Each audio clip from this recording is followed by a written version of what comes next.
అధ్యాయంలో దాని కుడి చేతిలో దీర్ఘాయువులు, దాని ఎడమ చేతిలో ధనఘనతలు ఉన్నవి. విషయాల గురించి నేర్చుకుంటూ మనం ముందుకు కొనసాగుదాం. కళ్ళు మూసుకోండి, ప్రార్థన చేసుకుందాం. వాక్య భాగాన్ని మరి ప్రారంభించుకుందాం.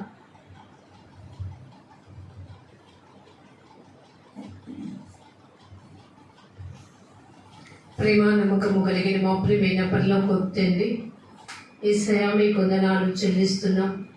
గొప్ప దేవ, గొప్ప కార్యములను చేయగలిగిన సమర్థుడా, ఆదివార క్రమాన్ని నైనా ప్రభు నీ బిడ్డలందరితో నైనా మాకు ఇచ్చినందుకే స్తోత్రాలు. ఈ మాటలు నైనా మేము నేర్చుకుంటున్నప్పుడు వాటిలోని నైనా సరళతను నైనా ప్రభా అర్థం చేసుకొని వాక్యానుసారమైన జీవితంలోకి మేము వెళ్ళినట్లుగా మీ కృపను నైనా మాకు తోడుగా ఉంచి నడిపించమని నాకు ఆశ్చర్యదుర్గమైన దేవా నిన్ను కోరుకుంటూ బ్రతిమలాడుకుంటూ ఆయన చెప్తున్న నన్ను ప్రభా ఈ యొక్క ఆత్మతోనైనా బలపరచండి, ప్రక్క నుండి సహాయమును దయచేయండి. విడిచున్న మీ బిడ్డలకి కావలసిన ఆత్మీయ మాటలు మీరు అందించండి. నేను ఈ ప్రాంగణాన్ని మీ ఆధీనంలోకి తీసుకోండి. ఈ సంఘంపై మీ కరుణా కటాక్షమును నిలుపమని నాకు ఆశ్చర్యదుర్గమైన దేవా మిమ్మల్ని కోరుకుంటూ బ్రతిమలాడుకుంటూ యేసయ్య అతి శ్రేష్టమైన ఉన్నతమైన పరిశుద్ధమైన నామము ఈ ప్రార్థన యేసు నామమున మీకు సమర్పిస్తున్నాం తండ్రి, ఆమేన్.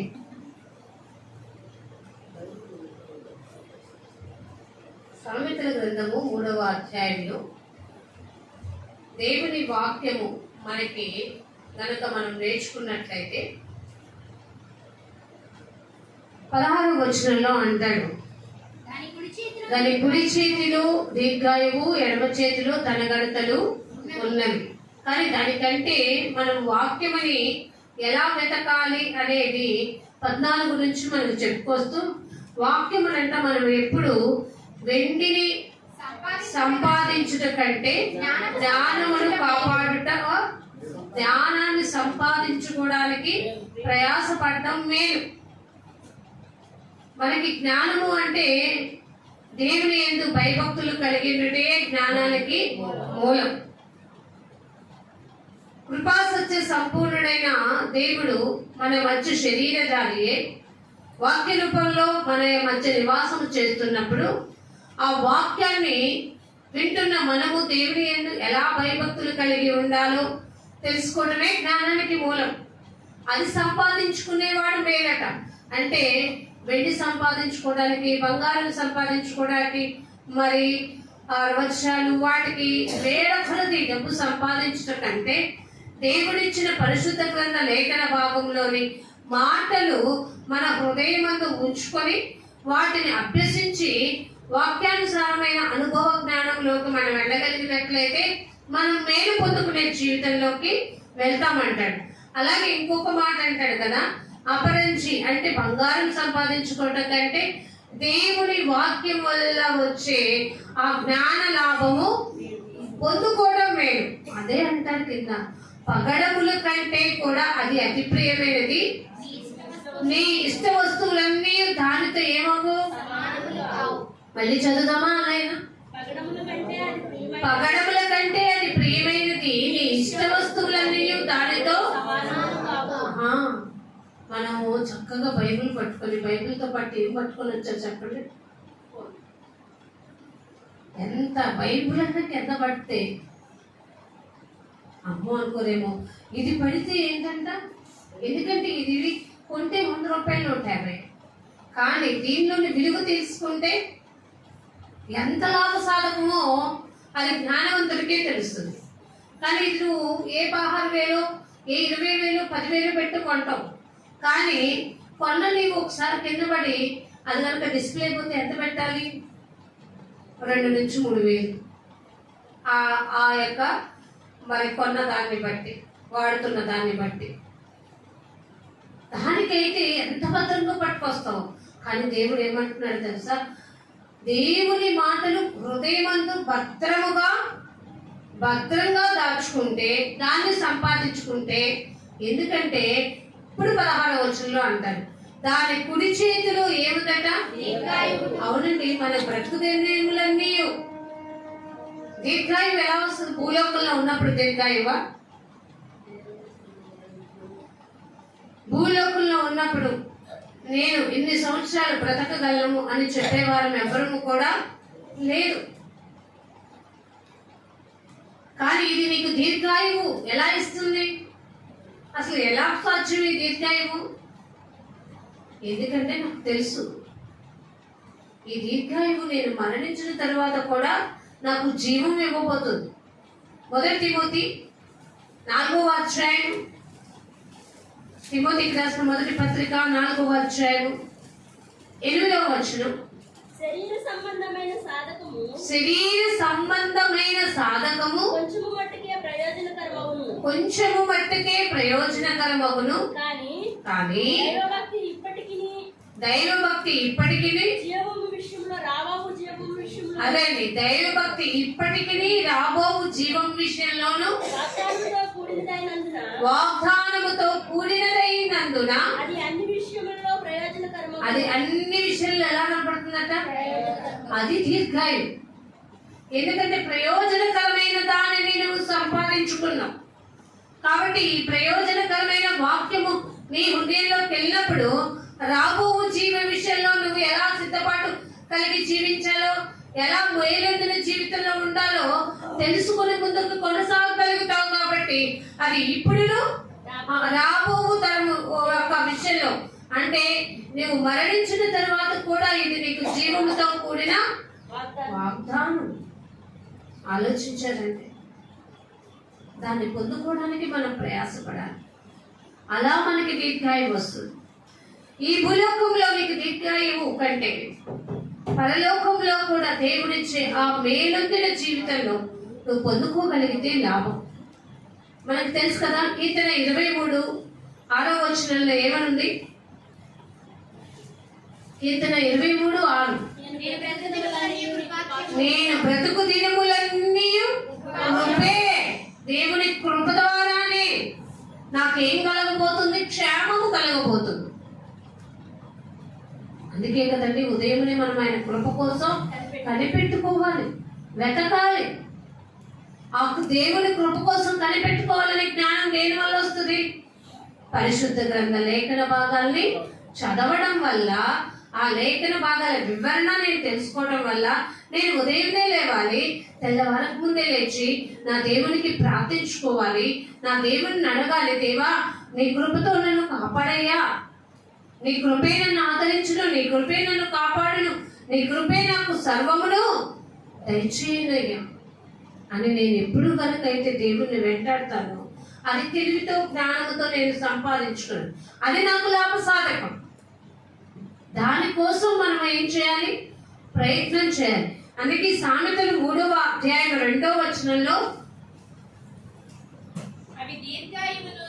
అవి దీర్ఘాయువులు సుఖముగా జీవాన్ని గడిపే సంవత్సరములను శాంతిని నీకు కలుగచేయను. అర్థమైందండి? ఏది అది అది అది అంటే ఏంటి? మరి గత వారం మనం చెప్పాం, దేవుని మాటలు మరువక కైకొనుము. మనం మన గ్రూప్ లో కూడా మరి పెడుతున్నాం, మీరు చూస్తున్నారు. ఆలోచించుకోండి, మిగిలిన వారికి తెలియపరచండి. దేవుని మాటలు నేను మరువక గైకొనిన ఎడల నాకు ఒక ఆలోచన వస్తుంది, నేను ఎప్పుడు ఎలా ప్రవర్తించాలి. బుద్ధిహీనుడు ప్రవర్తించినట్టుగా నేను ప్రవర్తించుకోను. నేను ఎప్పుడు ఎలా ఉండాలి? నా దేవుని బిడ్డలాగానే ఉండాలి. ఆయన కృప ద్వారా నేను ఏం చేయాలి? ముందుకు కొనసాగే స్థితిలో ఉంటాను. నా దేవుడికి ఇష్టమేదో ఆ ఇష్టంలో నేను ముందుకు వెళ్ళాలి. దేవుడు అంటున్నాడు, నీ దయను సత్యాన్ని ఎన్నడూ విడిచిపెట్టకుండా వాటిని ఎలా ధరించుకోవాలట? కంఠానికి ఆభరణంలాగా ధరించుకోవాలి. అంటే నీ కంఠంలో ఏదైనా ఎప్పుడైనా కంఠంలో నుంచి నీ మాట వస్తుందంటే అవి సాధువైనా మృదువైనా మాటలుగా ఉండాలి. నీ మాటల్లో ఎదుటివాడి మీద దయ చూపుతున్నావు, నీ మాటల్లోని ఎదుటివాడికి మంచిగా నేర్పుతున్నావు, నీ మాటలో నుంచి ఎదుటివాడికి నిజమైన సత్య మార్గమేదో తెలియపరుస్తున్నావు అన్న విషయ జ్ఞానము వెల్లడి అవ్వాలి. అదే కదండి వాక్యం అంటది 119 కీర్తనలో, నీ వాక్యము వెల్లడి అబద్ధ తోడనే నా ముఖానికి ఏమొచ్చేసింది. అది బాధలో ఉన్నవాడికి, ఎంతో అప్పుతో ఉన్నవాడికి ఇదిగోరా నువ్వు ఆపదలో ఉన్నావు నాకు తెలిసింది, ఇదిగో నీకు డబ్బు ఇచ్చానంటే వాడి మొక్కల్లో నువ్వేం చూస్తావు? ఇంకా ఏడుపునే చూస్తావా, వెలుగును చూస్తావా, సంతోషం చూస్తావు కదా. కానీ మనకి ఇక్కడ అంటున్నాడు, ఈ వెలుగు నిత్యం ఉండే వెలుగు దేవుడు మనకి ఇస్తున్నాడు. కాబట్టి ఆ వెలుగు మనలో ఉన్న చీకటిని పారద్రోలుతుంది. ఆ వెలుగు మనకి నిత్య జీవానికి వెళ్ళే మార్గాన్ని ఎలా వెతుక్కోవాలో మనకి తెలియపరుస్తుంది. అందుకని ఈ సామెతల గ్రంథంలో మనకి పదే చెప్తూ ఉంటాడు. 8వ అధ్యాయంలో, సామెతల గ్రంథం 8వ అధ్యాయం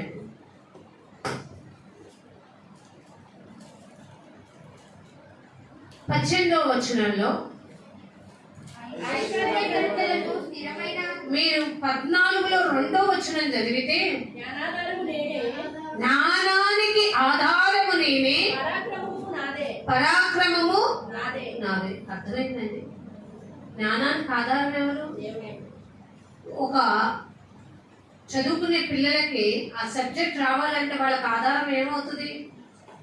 ఆ సబ్జెక్ట్ కు సంబంధించిన టెక్స్ట్ బుక్, మెటీరియల్, లేదా ఆ సబ్జెక్ట్ ని వివరించగలిగిన ఒక మంచి బోధకుడు. కానీ ఈ గ్రంథ లేఖన భాగాలని మనం తెలుసుకోవాలి అంటే, వీటిని పదే మనకి వివరించి తెలియపరచాలి అంటే, దేవుడు ఇచ్చిన జ్ఞానంతో మనము దానిని వెతకాలి. అందుకని మనం వాక్యం చదువుతున్నప్పుడు నిజంగా చేతనైతే మోకాళ్ళ మీద ఉండి చదువుకొని, ప్రభా నీ మాటలు చదువుతున్నానయ్యా, నాకు కొన్ని అర్థం చేయి. కొన్నిసార్లు మనకు అర్థం కావండి కొన్ని, కానీ మనం దేవుని అడిగితే వాటి యొక్క వివరణ తప్పకుండా దేవుడు మనకి తెలియపరుస్తాడు. అందుకే నేను అంటున్నాడు, నాకు జ్ఞానాధారము నీవే. అయితే 18లో అంటున్నాడు కదా, జ్ఞానాధారం కలిగిన వాడు 17వ వచనం చదివితే మనకి బాగా నన్ను ప్రేమించు వారిని అంటే మనకు దేవుడి జ్ఞానం పొందుకున్నప్పుడు మనం ఏం చేయాలని తెలుస్తుంది. అరే బాబు, ఈ లోక ప్రేమలు వ్యర్థం, మనము దేవుడిని ప్రేమించడం నేర్చుకోవాలి. ఎందుకంటే దేవుడు నా కోసం పెట్టిన ప్రేమ ఎలాంటిది? అంతము లేని, అవధులు లేని. అర్థమైందండి? గొప్ప అగాపే ప్రేమ దేవుడు నాకు చూపించాడు. అంతటి గొప్ప ప్రేమను నాకు చూపించాడు. కాబట్టి నన్ను ప్రేమించే దేవుడు నాకు ఉన్నాడు. కాబట్టి నన్ను ప్రేమించు దేవుడు ఉన్నాడు. కాబట్టి నేను ఆయన్ని ప్రేమిస్తున్నాను. దాన్ని జాగ్రత్తగా వెతుకువారు ఏం చేస్తారట? అవునండి, మీరు అర్థమైందా? ఎందుకంటే వెంటిని వెతకనట్టు వెతకమన్నాడు. ఎందుకు అపరంజిని సంపాదించుకున్నట్టు సంపాదించుకోమన్నాడు. ఏం చేయమన్నాడు? నన్ను ఎందుకు జాగ్రత్తగా వెతకమంటున్నాడు? ఆలోచించారండి. నన్ను జాగ్రత్తగా వెతుకువారు నన్ను ఏం చేస్తారట? కనుగొందు. ఆలోచించారా? దేవుడిని మనం ఎలా వెతకాలట? జాగ్రత్తగా వెతకాలి. నా దేవుడేగా, నా మాట వింటాడులే, నాకు సహాయం చేస్తాడులే అన్నట్టు కాదండి. జాగ్రత్తగా వెతకటం చేతరాని వారికి, ఆ పాపాత్ములైన స్త్రీల దగ్గరికి దేవుడే వెళ్ళి తాను ఏం చేసుకున్నాడట? కనపరుచుకున్నాడట. సమరయ స్త్రీ దగ్గరికి దేవుడే వెళ్ళి స్వయాన్ని ఏం చేసుకున్నాడు? తాను వ్యక్తపరుచుకున్నాడు. అమ్మా, నేను ఏమివ్వబోతున్నాను? నీ యొక్క నిత్య జీవ జలాన్ని ఇవ్వబోతున్నాను అని తాను వ్యక్తపరుచుకున్నాడు. అంతేకాదు, యేసు ప్రభువు మరణించి తిరిగి లేచినప్పుడు అక్కడున్న మరియ ఏమన్నాడు? అమ్మా, ఎవరిని వెతుకుతున్నావు కదా? ఆమె ఎంత బాగా చెప్పింది. నజరేయుడని యేసు అన్నప్పుడు ఆయనతోనే మాట్లాడుతుంది కదా. ఆయన ఎవరో ఎత్తుకుపోయారయ్యా. జాగ్రత్తగా ఆలోచిస్తే వెతకటం మనకి తెలియాలి. దేవుడిచ్చే సమాధానం కోసం వెతకాలి. దేవుడి కృపను పొందుకోవడానికి వెతకాలి. దేవుడి ప్రేమను పొందుకోవడానికి వెతకాలి. మనం చేసిన తప్పులకి దేవుని దయ పొందుకోవడానికి వెతకాలి. దేవుని వాత్సల్యం మన మీద కలిగేలాగా మనం వెతకాలి. మనము అడిగిన దేవుడు ఇచ్చేదాకా అవి పొందుకునేదాకా కూడా ప్రార్థనలో మనం వెతుకులాట కలిగి జీవించాలి. దేవుడు ఎంతగా కాపుదల కాస్తాడో తెలుసా? ఒక్కోసారి అనిపిస్తుంది, అయ్యో మనం చేతగాని వాళ్ళగా ఉన్నామే అనిపించినా కానీ దేవుడు ఆ సమయానికి నిన్ను అలా ఉంచాడంతే. మీకు ఒక విషయం గుర్తుందా? దావీదు శత్రువులు వెనక తరుముతూ ఉంటే ఒక రాజు దగ్గరికి వెళ్ళిపోతాడు. రాజు దగ్గరికి వెళ్ళిపోయినప్పుడు ఆ రాజు అంటాడు, వెళ్ళి స్వయం అక్కడికే వెళ్ళి ఏమడుగుతాడు, తినడానికి నాకేమన్నా కావాలి, ఆకలితో ఉన్నాను. కానీ అక్కడ ఉన్న వ్యక్తి దావీదును గుర్తుపట్టి, ఇదిగో ఇతను సొలొమోను వెతుకుతున్న వ్యక్తి, ఇతను సౌలు వెతుకుతున్న వ్యక్తి, ఇతను ఏం చేయాలి, ఇతను అతని గురించి చెప్పాడన్నప్పుడు ఎలా ప్రవర్తించాడట? పిచ్చివాళ్ళగా నోటి వెంట సొల్లు కాచుకుంటూ గోడలకి రాచుకుంటూ ఆ పిచ్చి పనులన్నీ చేస్తూ అసలు నేను చాలా మతి తప్పి ప్రవర్తిస్తున్నాను అన్నట్టుగా చేశాడు. కానీ అక్కడి నుంచి పారిపోయిన తర్వాత తను ఎలా ప్రవర్తించాడు? జాగ్రత్తగా వెతికేవారు తప్పకుండా దేవుని కనుగొంటారని, కనుగొన్న వారే రక్షణ బాప్తిస్తానికి వెనకాడారు. ఆలోచించారా?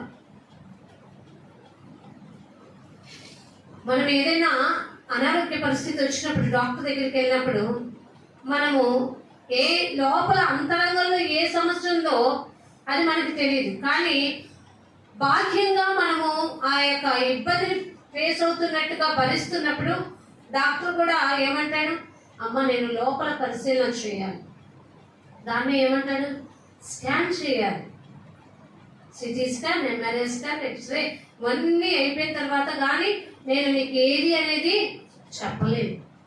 అంతే కదండి.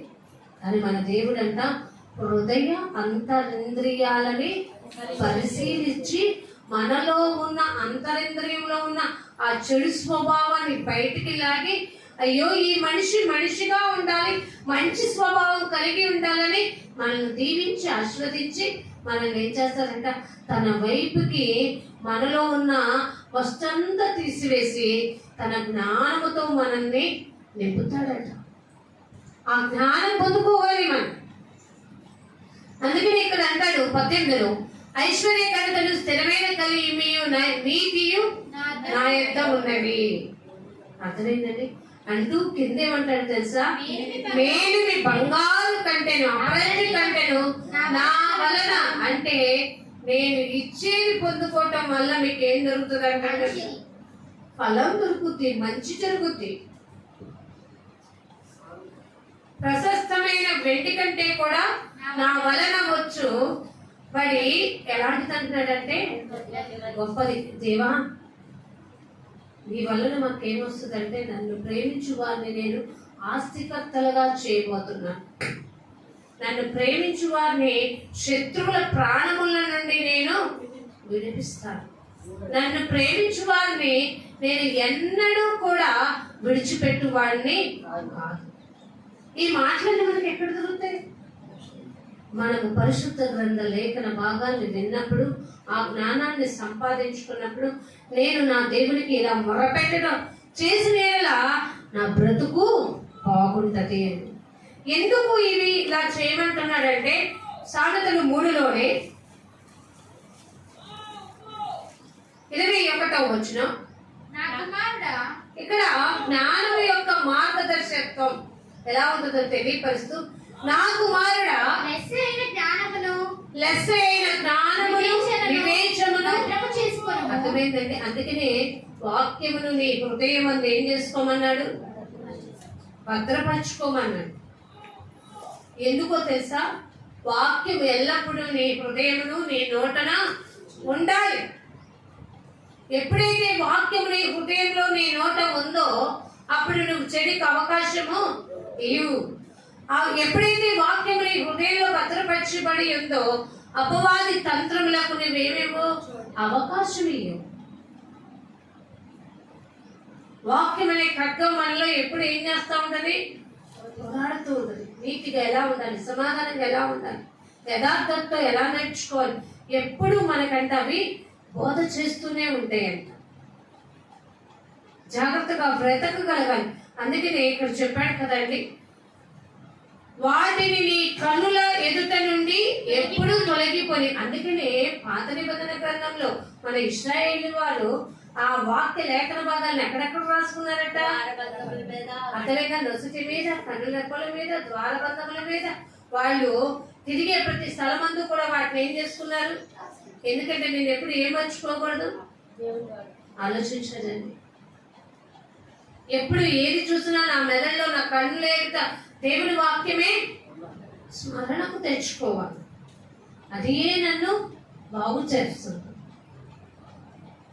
జాగ్రత్తగా సిలువలో దేవుడు నీ కోసం పడిన శ్రమను చూడు.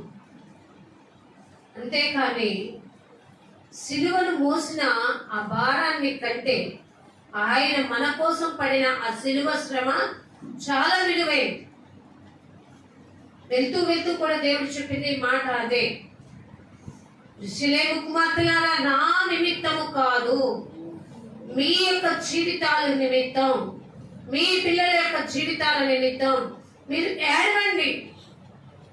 ఎందుకంటే నేను కారుస్తున్న కన్నీరు, నేను కారుస్తున్న ఈ రక్త బిందువులు, చెమట ఎవరి కోసం శ్రమిస్తున్నానో తెలుసా? మీకోసము, మీ పిల్లల కోసమే. నేనేదో నేరము చేశానని కాదు, అది తెలుసుకోండి. దానికోసం మీరు కన్నీటిని ఖర్చు పెట్టండి. మీరు కార్చే కన్నీరుకు కూడా ఒక సమాధానం అంటూ ఉండాలి. అందుకని క్రైస్తవ బిడ్డలు ఎప్పుడు పడ్డప్పుడు వృధాగా కన్నీటిని ఖర్చు పెట్టకూడదు. భారభరితముగా దేవుని అడగటం మనకి తెలియాలట. చూడండి, ఒక మాట మీకు తెలియపరుస్తాను. మార్కు గ్రంథం, మార్కు సువార్త 10వ అధ్యాయం 30వ వచనం.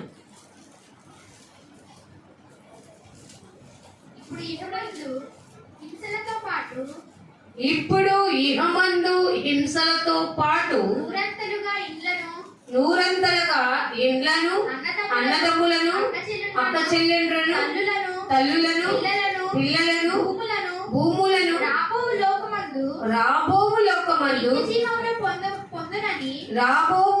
లోకమందు నిత్య జీవము పొందునని మీతో నిశ్చయముగా చెప్పుచున్నాను. ఇప్పుడు ఒకటి అక్కడ మీరు ఒకటి పెట్టుకోవాలి. ఇహమందు హింసలతో, ఆ హింసలు ఎవరి పరంగా అయినా రావచ్చు. నీ రక్త సంబంధుల వల్ల రావచ్చు, నీ బంధువుల వల్ల రావచ్చు, ఇరుగు పొరుగు వారి వల్ల రావచ్చు.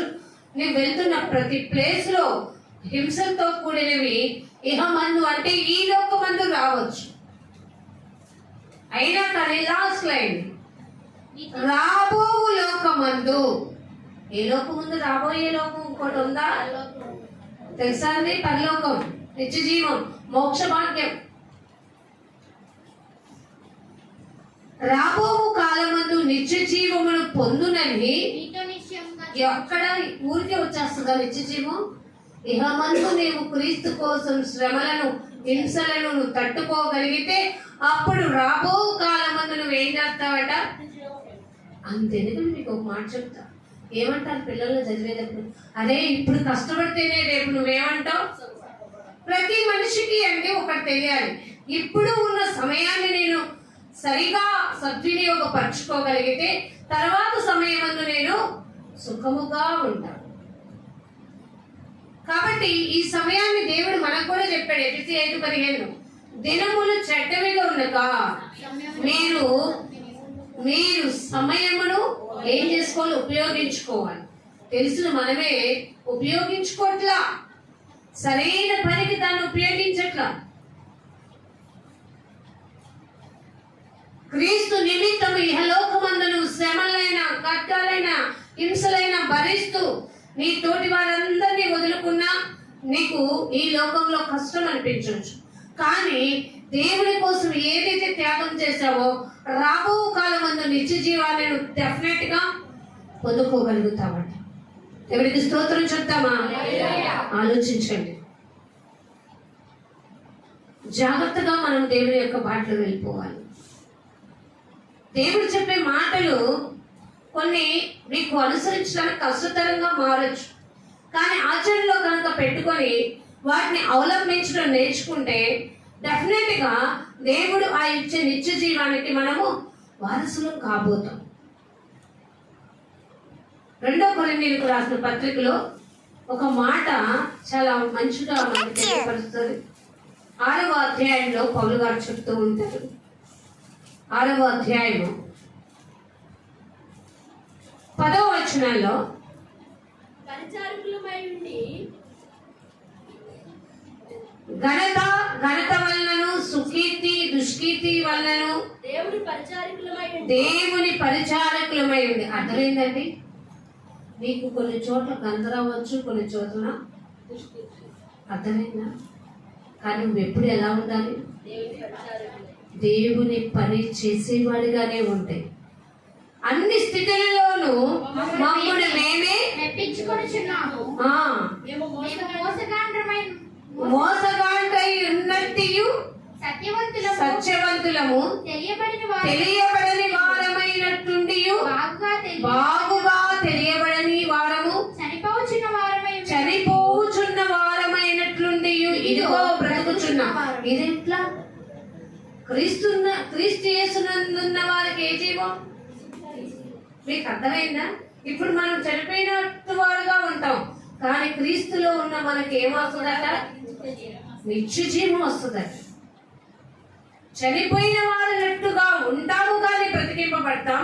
శిక్షింపబడిన వారమైనట్టు చంపబడిన వారము, దుఃఖపడిన వారమైనట్టు ఎల్లప్పుడూ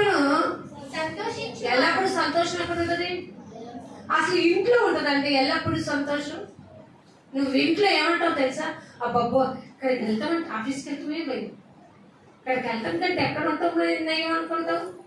ఇది మందిరంలో ఉంటే మరి మీతో గోల పడలేకపోతున్నాను. అదే ఆ ఇంట్లోనే 1 నిమిషం సంతోషం వస్తే ఎంత ముఖ కవలికలు మారిపోతాయో. కానీ ఆ ఇంట్లో నిత్య సంతోషం ఉండాలంటే వాళ్ళు ఎవరి వారై ఉండాలా? క్రీస్తు వారై ఉండాలి. కానీ నిత్యానందం ఉండును పరలోకములో. ఆ పరలోకంలో నిత్యానందంలో నీవు నేను పాలిభాగస్తులుగా ఉండాలి అంటే దేవుడు ఎలా ఉండమంటున్నాడు? నీవు నా పని చేస్తున్నప్పుడు, నువ్వు నా బిడ్డగా ఉంటున్నప్పుడు, నీకు ఎదురయ్యే ప్రతి ఒక్క సమస్యలో కూడా నువ్వేం చేయాలట? మనిషిని మనిషిగానే దేవుని బిడ్డగా నువ్వు ఎదగగలిగితేనే, ఆ సత్యంలో ఉండగలిగితేనే నువ్వు ఏమవుతావు తెలుసా? చాలా ఈజీగా చెప్తారు, బ్రతుకుట క్రీస్తే చావైతే లాభమే. క్రీస్తు కొరకు హతసాక్షులైన వారిని గమనిస్తే వాళ్ళు పడిన సేవ, వాళ్ళు పడిన కష్టం, వాళ్ళు మనతో ఉండకపోవచ్చు, వాళ్ళు ఇప్పుడు చనిపోయినట్టు వారుగా ఉంటారు, కానీ వాళ్ళని మనం ఎక్కడ చూస్తామంట? పరలోకమందు చూస్తామంట, నిత్య జీవమందు. ఆలోచించం అంటే వాళ్ళ బ్రతికున్నట్ట కాదా? జీవంలోనే ఉన్నారు. ఏ విధంగా? వాళ్ళు క్రీస్తు యేసునందు ఉన్నారు కాబట్టి. క్రీస్తు యేసునందున్న వారికి ఏ శిక్ష విధి లేదు. వాళ్ళు నిత్యానందములో ఉంటారు, నిత్య జీవాన్ని పొందుకుంటారు. కాబట్టి మనం ఏం చేయాలంటే మనకంటూ జీవం ఉంది. ఆ జీవాన్ని మనము జాగ్రత్తగా సంపాదించుకోవడానికి చూడాలి.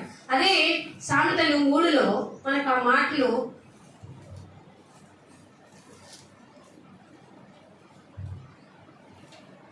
21లో లాస్ట్ లో ఉంటుంది చూడండి.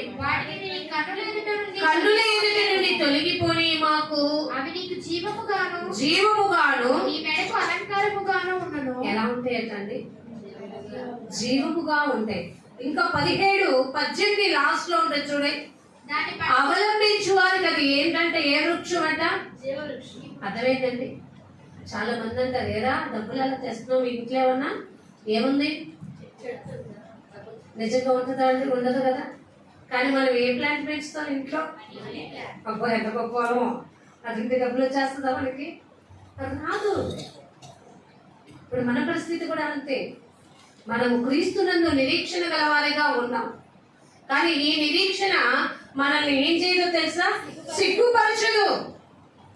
ఎందుకంటే మనకు ఒకటి తెలుసు, నా జీవ వృక్షాన్ని నేను పొందుకోబోతున్నాను. ఎందుకంటే నా హృదయంలో దేన్ని భద్రపరుచుకున్నాను?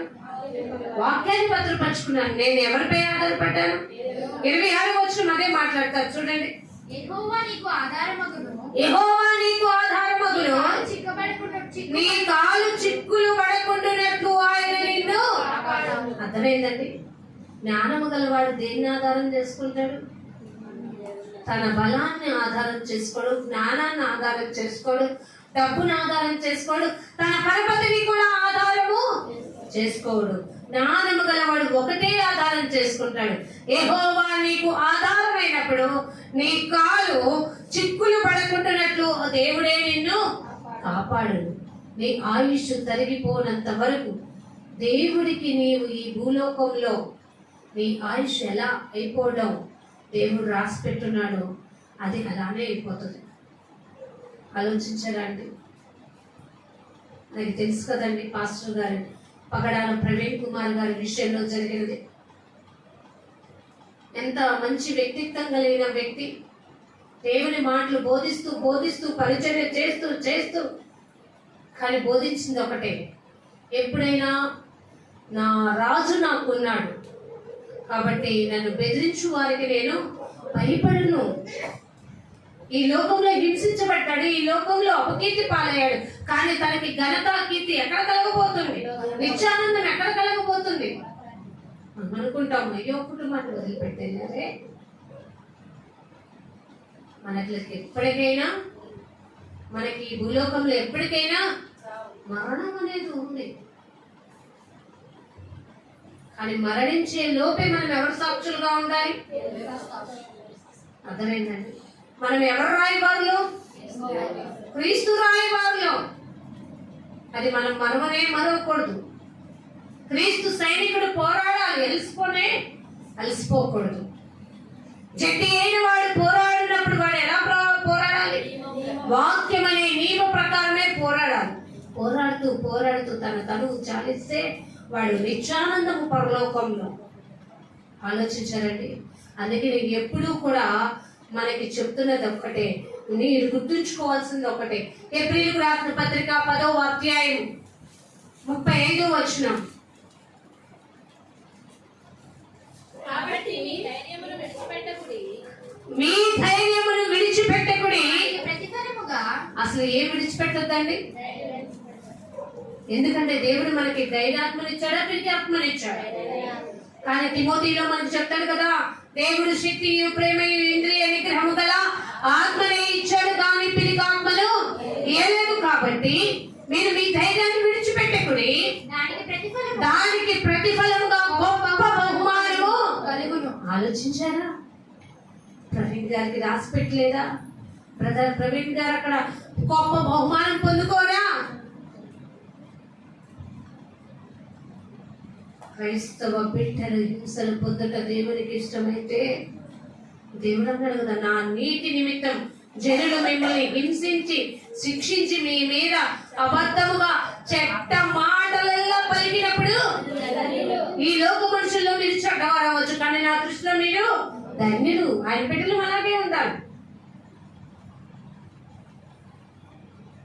మన పోరాటాల్లో అలసిపోకూడదు. మన విశ్వాసం నుండి ఎట్టి పరిస్థితుల్లో మిగతా వాటికి భయపడి తొలగిపోకూడదు. భయపడవద్దు. దేవుని మాటలు అవే చెప్తున్నాయి మనకి. అవి నీకు జీవాన్ని ఇస్తాయి, జీవ వృక్షాన్ని ఫలింపజేస్తాయి. నీకు తెలియకుండానే మనీ ప్లాంట్ పెంచుకుంటావేమో ఇంట్లో, కానీ నీకు తెలియకుండానే దేవుని మాటలు నీలో ఉంచుకుంటే అది జీవముతో కూడిన వృక్షము. ఆ ఫలాన్ని నువ్వు తినబోతావు, ఆ బహుమానాన్ని నువ్వు పొందుకోబోతావు. కానీ భూలోకంలో ఉన్నప్పుడు కొన్ని శ్రమలనైనా, హింసలనైనా, ఇబ్బందులనైనా నువ్వేం చేయాలి? భరించక తప్పకూడదు. భరిస్తున్నప్పుడు, ఎదురవుతున్నప్పుడు, వాటిని అనుభవిస్తున్నప్పుడు నువ్వు దేని నుండి తొలగిపోకూడదు? విశ్వాసం నుండి తొలగిపోకూడదు. నీ నిరీక్షణ నువ్వు విడిచిపెట్టకూడదు. ఎందుకంటే ఈ శరీరం ఎప్పటికైనా మృతతుల్యమైపోతాయి. కానీ దేవుడు ఇచ్చిన ఆత్మ, నేను దాన్ని తిరిగి నా దేవుని యొద్దకే నేను తీసుకెళ్లే విధంగా నా యొక్క శరీరంతో ఈ తొడుగు అనేది ధరించుకుని ఉన్నప్పుడే నా నీతిని, యథార్థతని, విశ్వాసతని, నేను ప్రేమని, నిరీక్షణని ఎప్పుడూ కూడా వదిలిపెట్టుకోకూడదు.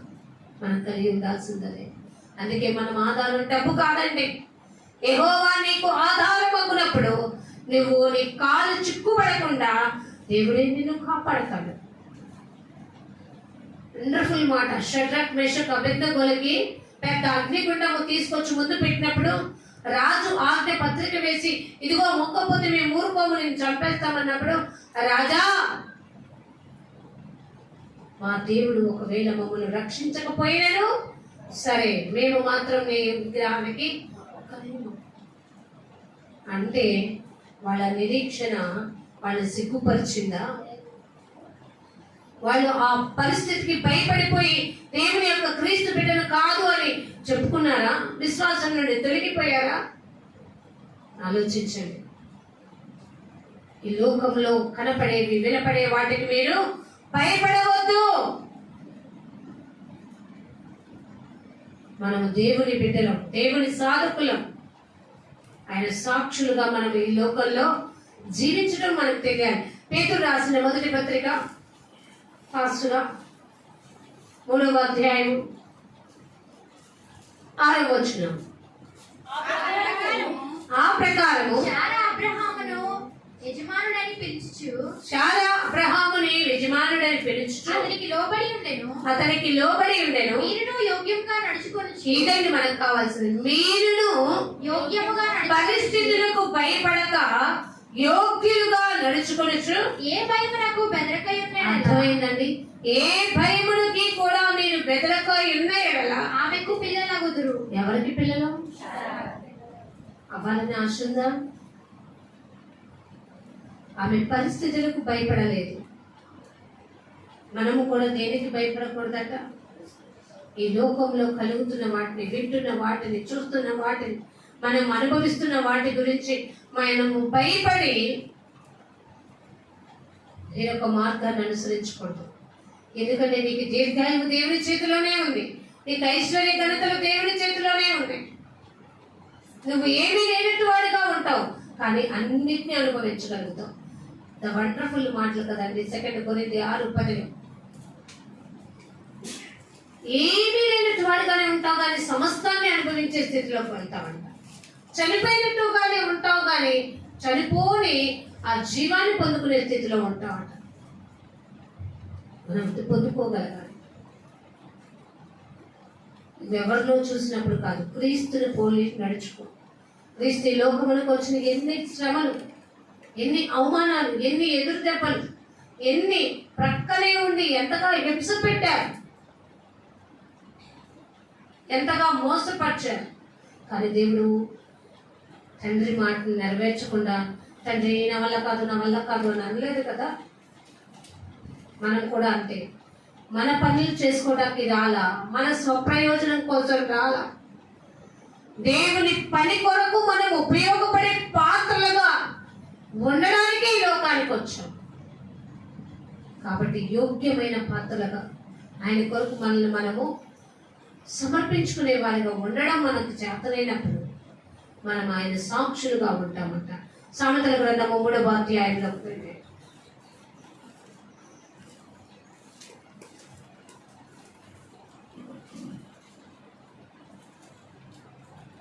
27వ వచనం అండి. మేలు చేయటం నీ చేతనైనప్పుడు దాన్ని పొందదగిన వానికి చేయకుండా వెనుక తీయకము. ద్రవ్యముని ఎద్దనుండగా రేపు ఇచ్చెదను పోయి రమ్ము అని నీ పొరుగు వారితో అనవద్దు. నీ పొరుగువాడు నీ యొద్ద నిర్భయముగా నివసించినప్పుడు వారికి అపకారము కల్పింపవద్దు. నీకు హాని చేయవాడితో నిర్నిమిత్తముగా. అవును, చాలా మంది మనకి ఏం చేస్తారు? క్రైస్తవ బిడ్డలకి శత్రువులు ఎక్కువ ఉంటారు తెలుసా. హాని చేయ వాళ్ళతో పదే పదే మనం ఏం చేయకూడదట. ఎందుకంటే వాళ్ళకి 1కి 2 సార్లు ఏం చేయాలి? చెప్పాలి, వదిలేయాలి. మిగతాది ఎవరికి అప్పు చెప్పాలి? ఆ పనిని ఎవరు చూసుకుంటారు? వాళ్ళ సంగతి ఎవరు తెలుస్తారు? అర్థమైందండి. దేవుడు మనకు నేర్పినది ఏంటండి? పగ తీర్చుట నా పని, ప్రశాంతంగా ఉండుట నీ పని, నీపై లేచువాడిని నేనే, అరిచేవాడిని. దేవుడే మనకి చెప్తున్నాడు కదా. ఆయన మాట విన్నప్పుడు, ఆయన సాక్షులుగా జీవించాలనుకున్నప్పుడు మనం మళ్ళుకోవలసింది ఎవరి వైపు? అర్థమైనా? నిర్నిమిత్తముగా మన మిత్రులతో జగడమాడవద్దు. వారి బుద్ధి ఇంతే, వాళ్ళింతే, మనం వారి జోలికి వెళ్ళకూడదు. దేవుడు మనకి నేర్పిన మాటలు. అందుకే నేను అంటాడు, ఎప్పుడైనా సరే నువ్వు ఎదుటి వారికి సహాయం చేయాలన్నప్పుడు, వారి నీ దగ్గర మేలు చేస్తున్నప్పుడు వారికి ఖచ్చితంగా చెప్పు, నీ దగ్గర ఉంటే ఇవ్వు, లేకపోతే నీ దగ్గర ఉన్న రేపిస్తాను వెళ్ళురా అన్న మాట మనం చెప్పొచ్చా? మరి మనకు దేవుడు నేర్పుతున్నాడు కదా. జాగ్రత్తగా దేవుడు చెప్పిన మాటలు విని వాటి సరళలోకి మనం వెళ్ళగలిగినప్పుడే అదే అనుభవ జ్ఞానం. మనం వాక్యం వింటాం గొప్ప కాదు. వాక్యం ప్రతి ఒక్కళ్ళు ఈ శబ్దం ద్వారా వినపడేటప్పుడు కూడా అందరూ వింటారు. దానిని మన నిజ డైలీ లైఫ్ లో మనము కనుక పెట్టి ప్రవర్తించి నడుచుకునేటప్పుడే మనము ఆయన బిడ్డలం. అర్థమైందండి. అందుకే దేవుడు కూడా అన్నాడు, ప్రభువా ప్రభువా అని పిలుచువాడు ఎక్కడికి వెళ్ళాడట? పరలోక రాజ్యానికి నో ఎంట్రీ. అదేంటి ప్రభువా? నిత్యము నిన్నే కదా నేను ధ్యానిస్తున్నాను, నిత్యము నీ బిడ్డగా ఉంటున్నాను, అంతా నేను చెప్పినట్టు చేస్తున్నానంటే నా తండ్రి చిత్త ప్రకారం. అది చాలా విషయం. దేవుడు మెచ్చుకునే రీతి కనుక మనం పని చేయగలిగితే అది మనల్ని ఏం చేస్తుందంట? నా తండ్రి చిత్త ప్రకారం చేయవాడే ఏం తెలుసుకుంటాడండి? పరలోక రాజ్యానికి వెళ్ళగలడు. కాబట్టి ఆలోచించండి. దేవుడు మనకు చెప్పిన మాటలు చాలా విలువైన మాటలు. అందుకే యాకోబు రాసిన పత్రికలో 4వ అధ్యాయంలో 17వ వచనం, యాకోబు రాసిన పత్రిక 4:17. కాబట్టి అమ్మ మళ్ళీ చదువు. కాబట్టి మేలైనది చేయనెరిగియు అలాగు చేయని వానికి ఏం కలుగుతుందట? అర్థమేందండి.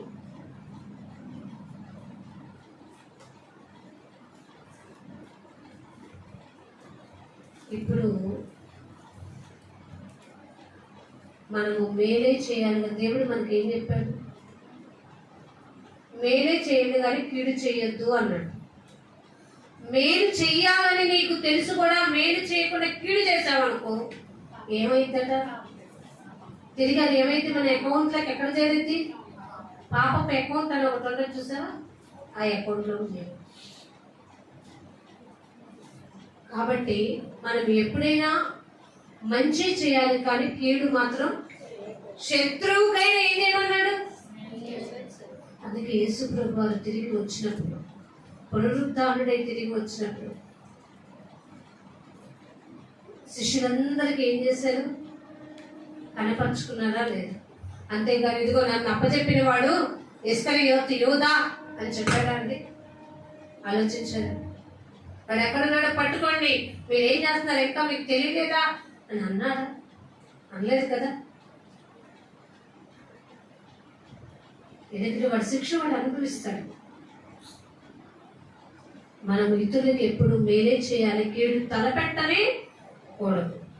అందుకేనంట మన హృదయంలోనట మనము పాపము లక్ష్యము చేసిన దేవుడంట మన మనవి ఆలకించండి. ఎందుకంటే ఇది హృదయంలో ఏం ఆలోచిస్తున్నామో, బయటికి ఎలా నటిస్తున్నామో మనకి తెలుసు అని మనం అనుకుంటాం. కానీ మనల్ని పుట్టించిన తండ్రికి బాగుగా తెలుసు. అందుకే అంటాడు, మీ ముఖ కాంతిలో, ఎవరు? మన ముఖ కాంతిలో కాదు, దేవుని యొక్క ముఖ కాంతిలో మన లోపల దాగి ఉన్న ప్రతి ఒక్క రహస్య పాపం కూడా ఏమైపోతాయి? బట్టబయలైపోతాయి. ఏమి కూడా దాచుకుని ఉండలేము. ఇంటి వారికి కనబడకుండా ఉండొచ్చేమో, కానీ దేవునికి రహస్యమైనదంటూ మన దగ్గర ఏది దాచుకోదు. కాబట్టి మేలైనదే చేద్దాం, కీడుకి దూరముగా పరిగెత్తడం నేర్చుకుంటాం.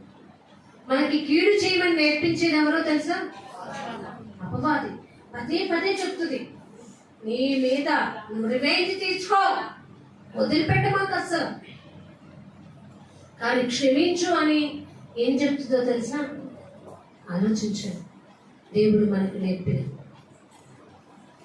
చెడు 10 సార్లు వినిపించిన దానికంటే మంచి నీకు ఒక్కసారి వినిపిస్తే, అందుకే భ్రమపరుచు ఆత్మ ఏదో, జీవింప చేయు ఆత్మ ఏదో, నువ్వు రెండింటికి తేడా తెలుసుకోవాలంటే నీకు వాక్య జ్ఞాన అభ్యాసము చాలా అవసరం. చాలా జాగ్రత్తగా ఆలోచించాలి. రెండు పుట్టేది ఎక్కడ? మనలో నుంచే వస్తాయి. కానీ రెండింటికి తేడా తెలుసుకోవాల్సిన జ్ఞానం ఏవేటో దేవుడిచ్చిన దాని ద్వారా మనం రెండింటి యొక్క తేడా తెలుసుకోగలుగుతాం. ద్వితీయోపదేశకాండంలో 11వ అధ్యాయము త్వరగా చూద్దాం.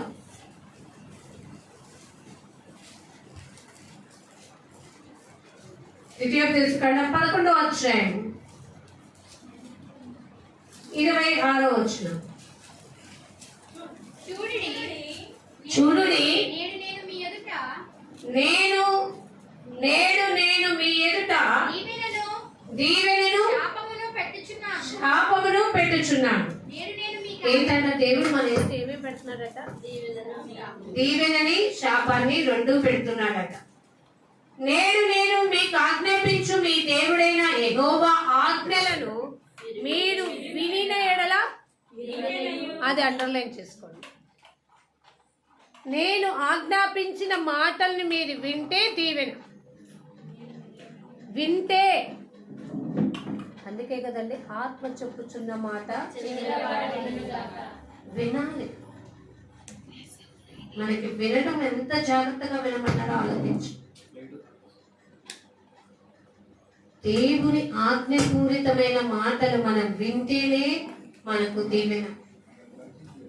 అలాగే దేవుడు ఆజ్ఞాపించిన మాటలు వినక, అక్కడే రాయబడి ఉంది, యెహోవా ఆజ్ఞలను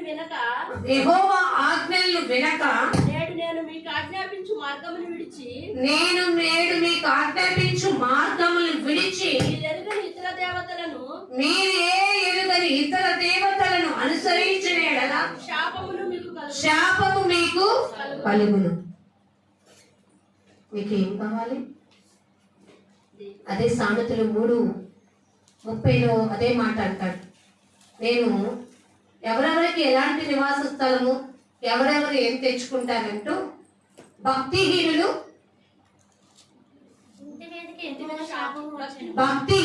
ఇంటి మీదకి యెహోవా శాపం వచ్చును, నీటి మీదల నివాస స్థలమును దేవుడు.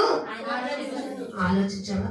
నీతిమంతులు దేవుడి మాటలు వింటున్నారు కాబట్టి వాళ్ళకి దీవెన ఆశీర్వాదం వచ్చింది.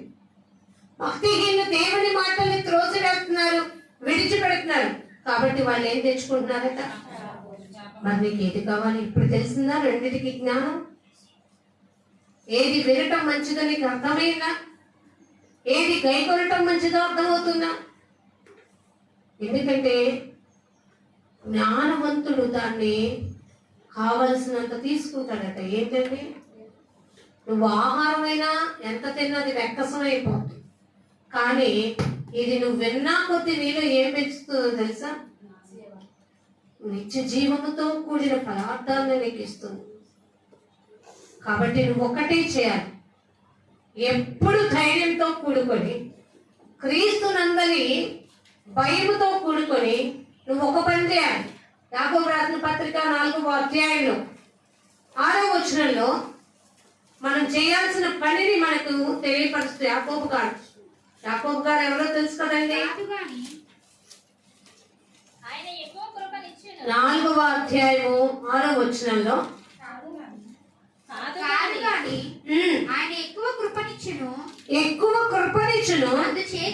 అందుచేత దేవుడు అహంకారులను ఎదిరించి దీనులకు ఏమనుగ్రహిస్తాడట? అర్థమైందండి. ఇప్పుడు నీకు కృప కావాలా, లేకపోతే ఏం కావాలి? ఆలోచించండి. అక్కడ చెప్పిన మాట అదే. నువ్వు ఎదిరిస్తావా, కృపను కోరుకుంటావా? గర్వంతో ఉంటావా, దీనత్వంతో ఉంటావా? ఏది కావాలి? దేవుడు అహంకారులను ఎదిరించి దీనులకు ఏం చేస్తాడట? కృప. కృప వెంబడి కృప, మేలు వెంబడి మేలు, దీవెన వెంబడి దీవెన. నువ్వు కావాలంటే జాగ్రత్తగా నడుచుకోవాలి. అందుకని ఇక్కడ మీకు తెలియపరుస్తున్నాడు చూడండి. ఇది తెలుసుకోవాలంటే ఎక్కడికి రమ్మంటున్నాడంటే 7వ వచనంలో, కాబట్టి నీకు దీనత్వంతో ఉండే కృపను నీకు కావాలంటే నువ్వేం చేయమంటున్నాడు అంటే, దేవునికి లోబడి ఉండుడి, అపవాదిని ఎదిరించుడి. దేవునికి మనం ఏం చేయాలంట? దేవునికి లోబడి ఉండాలి. దేవునికి లోబడి ఉండడమే నీకు దీనత్వం. దేవునికి లోబడి ఉండడంలోనే నువ్వు నీతిమంతుడిగా ఉండగలుగుతావు. దేవునికి లోబడి ఉండడంతోనే ఈ లోకంలో శ్రమనైనా, ఇబ్బందినైనా, హింసనైనా, కరువునైనా, ఖడ్గానైనా, ఎటువంటి ఇబ్బందికరమైన పరిస్థితి వచ్చినా కూడా జడయ్యవు, భయపడవు, దిగులు పడవు, నిబ్బరము కలిగి దేవుని కొరకు కనిపెట్టుకొని ధైర్యముతో నిరీక్షణకు ఆధారమైన అబ్రహాం గురించి అదే రాయబడి ఉంటుంది కదండి. ఏంటంట? నిరీక్షణకు ఆధారం లేనప్పుడు అబ్రహాము ఎవరు నమ్మాడు? మరి మనకి ఆధారం లేనప్పుడు మనం ఎవరు నమ్మాలి? ఇక్కడ చెప్పాడు సామెతల్లో, యెహోవాయే నీకు ఆధారము, ఆయనే నిన్ను కాపాడును, ఆయనే నిన్ను ఆదుకొను. ఒకవేళ నీ కఠినమైన పరీక్ష ఎదురవుతున్నప్పుడు బెదరమాక, అదరమాక, జడేమాక, నిన్ను నువ్వు నిందించుకోమాక. నా దేవుడు నా పక్షంలో ఉన్నాడు, నాకు జరిగే ప్రతిదీ చూస్తున్నాడు, నాకు సహాయం చేస్తాడు. నేను దేవుని బిడ్డగా ఉంటూ ఆయన కోసం శ్రమల పాలైతే నాకు దేవుడు దీవెన ఆశీర్వాదము ఇవ్వబోతున్నాడు. కాబట్టి మనం ఇది ఎవరికి లోబడి ఉండాలి? దేవుడికి లోబడి. ఇప్పుడు ఎవరిని ఎదిరించాలి?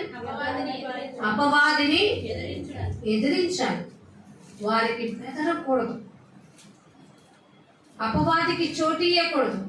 అందుకనే నిర్నిమిత్తముగా ఎవరితోనూ జగడము వాడవద్దు. అపవాదికి చోటు ఇవ్వకుడి. అపవాదిని ఎదిరించినప్పుడు వాడు మీ ఎద్ద నుండి అర్థమైందండి. ఎదురాడే స్వభావం అంటే అపవాదిని ఎదిరించాలి. నీ పక్షమును ఉన్నాడు. నువ్వు దివ్య మనసుకుల్లాగా ఉండొద్దు. నీ హృదయాన్ని ఎప్పుడు, అందుకే మనకి నేర్పిన మాటలు అక్కడ రాయబడి ఉంటాయి. దేవుని యొద్దకు రండినప్పుడు ఆయన మీ యొద్దకు వచ్చును. దేవుని యొద్దకు వచ్చినప్పుడు నువ్వేం నేర్చుకుంటావంటే, పాపులారా మీ చేతులను శుభ్రం చేసుకుని. అంటే నేను పాపముగా ఉండకూడదు, పాపానికి అవకాశము ఇవ్వకూడదు. నా చేతులు ఎప్పుడు ఎలా ఉండాలట? శుద్ధమైన హృదయం, శుద్ధమైన చేతులు కలిగి ఉండువాడే దేవుని చేత ఏం పొందుకుంటాడు? దీవెన ఆశీర్వాదం పొందుకుంటాడు. కాబట్టి నేను అలా పొందుకోగలగాను అంటూ ద్విమనస్కులారా మీ హృదయమునని. అందుకేనండి చేతులు శుభ్రం ఉండాలి కాదు, హృదయము కూడా శుభ్రంగా ఉండాలి. నీ హృదయం శుభ్రంగా ఉండాలి అంటే దేని ద్వారా అది సాధ్యమవుతుంది? నీ వాక్యమే నన్ను బ్రతికించు. నీ వాక్యము ద్వారా నేను నాలో ఉన్న చెడు అంతా బయటికి. ఎందుకంటే ఈ వాక్యము 2 అంచులు కలిగిన ఖడ్గము. అది హృదయం యొక్క తలంపులను, ఆలోచనలను, కీలను, మూలుగులను విభజించమంత మట్టుకు కూడా దూరుచు ఏం చేస్తుందట? మన యొక్క హృదయ తలంపుల్ని, ఆలోచనలంతటినీ శోధింప చేయగల శక్తి వాక్యంలో ఉందట. అందుకే మనకి వాక్యం అవసరం. అనారోగ్యాలకి టాబ్లెట్ వేసుకుంటే తగ్గుతుందని నీకు తెలుసు, కానీ నీ ఆత్మకి భంగం కలగకుండా వాక్యమనే ఆహారాన్ని, జీవాహారాన్ని రోజు తప్పకుండా నువ్వు వినాలి, ఆచరణ పెట్టుకోవాలి. తెలియకపోతే ఆత్మకు నీ అంతట నువ్వే భంగము కలుగు చేసుకుంటావు. కాబట్టి నీ హృదయాన్ని శుభ్రపరచుకో. వ్యాకుల పడమాక. ఈ లోకంలో కొన్ని చూసినప్పుడు అక్కడ అదే రాయబడింది చూడండి, 9వ వచనం. వ్యాకుల పడుడి, దుఃఖపడుడి, ఏడుగుడి, కానీ మీ నవ్వు దుఃఖమునకును మీ ఆనందమును చింతకుని మార్చుకోండి. ఎందుకంటే ప్రభు దృష్టికి మీరు ఎలాంటి వాళ్ళు, మిమ్మల్ని మీరు తగ్గించుకున్నప్పుడు ఆయన మిమ్మల్ని హెచ్చించబోయే స్థితిలో ఉన్నాడు. కాబట్టి కొన్నిటిని చూసి చింతపడమాక, వేదన పడమాక. ప్రభా, మమ్మల్ని మేము సిద్ధపాటు చేసుకొని, నువ్వు సిద్ధపడి నీ తోటి వారిని సిద్ధపరచడం నేర్చుకో. ఆయన సాక్షిగా ఇళ్లలో జీవించడం నేర్చుకోగలిగినప్పుడే మనం ఆయన సాక్షులుగా, ఆయన రాయబారులుగా మనం ఉండగలుగుతాం. కాబట్టి యెహోవాయే నీకు ఆధారం, ఆయన వాక్యమే నీకు జ్ఞానము. దాన్ని సంపాదించుకో, హృదయంలో చేర్చుకో. దేవుని సాక్షిగా ఇళ్లలో కొనసాగడం నేర్చుకున్నప్పుడు ఏది వచ్చినా తట్టుకోగలుగుతాం.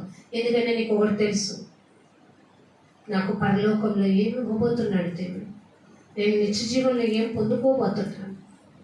కానీ ఈ భూలోకంలో దేవుడు నన్ను ఎలా ఉండమంటున్నాడు, నేను అలా ఉండడం నేర్చుకోవడం నాకు అలవాటైనప్పుడు నేను దేనికి కూడా దిగులు చెందాల్సిన అవసరమే లేదు. కళ్ళు మూసుకోండి, ప్రార్థన చేసుకుందాం. ప్రేమానమ్మకము కలిగిన మా ప్రేమైన పరలోకపు తండ్రి, యేసయ్యా మీకు వందనాలు చెల్లిస్తున్నాం. నైనా నీ కుడి చేతిలో నైనా ఐశ్వర్యము, దీర్ఘాయువు, ధనగతలు ఎలా ఎడమ చేతిలో ఉన్నాయో మీరు మాకు నేర్పిస్తున్నారు. వాటన్నిటికంటే మీరు జీవవృక్ష ఫలము కోసం మరి ప్రయాసపడండి అంటూ దేవుడే నీకు ఆధారముగా అయినప్పుడు ఆయన నీకు ఇవ్వబోతున్న ఆశీర్వాదాలు ఎలా ఉంటాయో, ఈ లోకంలో ఆయన కొరకు నువ్వు ఎలా ఉపయోగపడాలో, ఆయన సాక్షిగా ఎలా జీవించాలో, అపవాదికి భయపడక ధైర్యాన్ని విడిచిపెట్టకుండా ఉంటేనైనా మాకు నేను గొప్ప బహుమానం అనేది దాచి ఉంచినావు అని తెలియపరుస్తున్నావు. అది పొందుకోవడానికి, అది తెలుసుకోవడానికి నేను వాక్య జ్ఞానాభ్యాసాలు మమ్మల్ని వెతకమంటున్నావు, హృదయంలో భద్రం చేసుకోమంటున్నావు. ఈ వాక్య జ్ఞానాభ్యాసాలు ఎదుగుతూ నీ బిడ్డలుగా నీ సాక్షులుగా ఇళ్ళలో జీవించినట్లు సహాయం తెచ్చు. నిన్న వాక్యం నీ బిడ్డల యొక్క హృదయాల్లో నీరు కట్టి ఫలింపచేయమని నాకు ఆశ్చర్యకరమైన దేవా నిన్నే కోరుకుంటూ, నిన్నే బ్రతిమలాడుకుంటూ యేసయ్య అతి శ్రేష్టమైన ఉన్నతమైన నామంలో ఈ ప్రార్థన మీకు సమర్పిస్తున్నాము తండ్రి. ఆమేన్. అందరికీ వందనాలండి.